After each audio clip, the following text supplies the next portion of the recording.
राजस्थान के 7 विधानसभा सीटों पर चुनाव हुए हैं, जिस दौरान देवली उनियारा विधानसभा सीट से निर्दलीय उम्मीदवार नरेश मीणा ने एक पोलिंग बूथ पर कुछ कहासुनी के बाद एसडीएम को थप्पड़ मार दिया।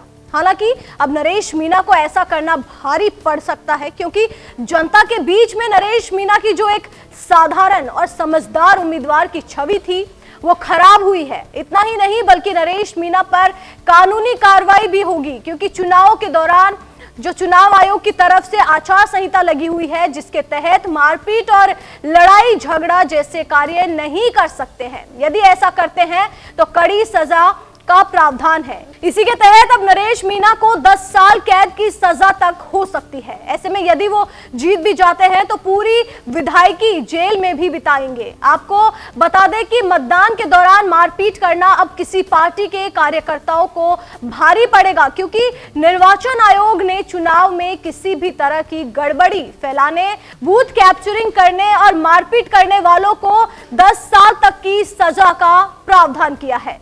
जबकि पहले मतदान के दौरान आरोपी को छोटी मोटी धाराओं में चालान करके निजी मुचलके से छोड़ दिया जाता था, जिससे चुनाव में धड़ल्ले से धांधली होती थी।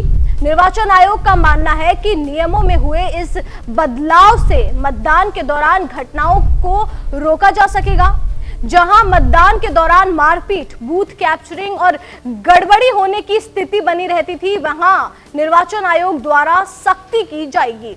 आपको बता दें कि अभी तक मतदान में मारपीट करने वाले आरोपी को धारा 151 या 7/17 में निरुद्ध करके मजिस्ट्रेट के सामने पेश किया जाता था।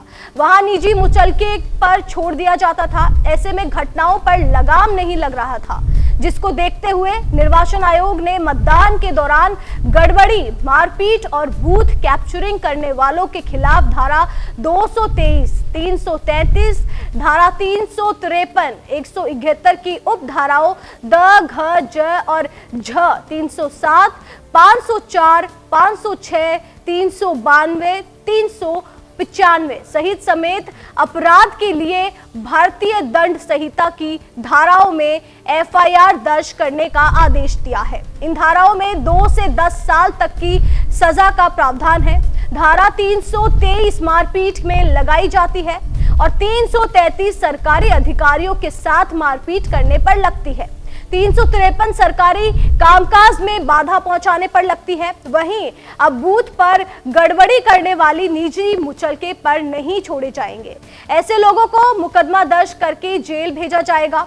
इसी कानून के तहत अब नरेश मीणा पर कड़ी कार्रवाई होगी, जिसके तहत उन्हें 2 से 10 साल तक जेल की हवा खानी पड़ सकती है। ऐसी ताजा खबरों से अपडेटेड रहने के लिए बने रहिए मॉर्निंग न्यूज इंडिया के साथ। धन्यवाद। ऐसे ही और वीडियोस देखने के लिए सब्सक्राइब करें मॉर्निंग न्यूज इंडिया को और जुड़े रहिए हमारे साथ।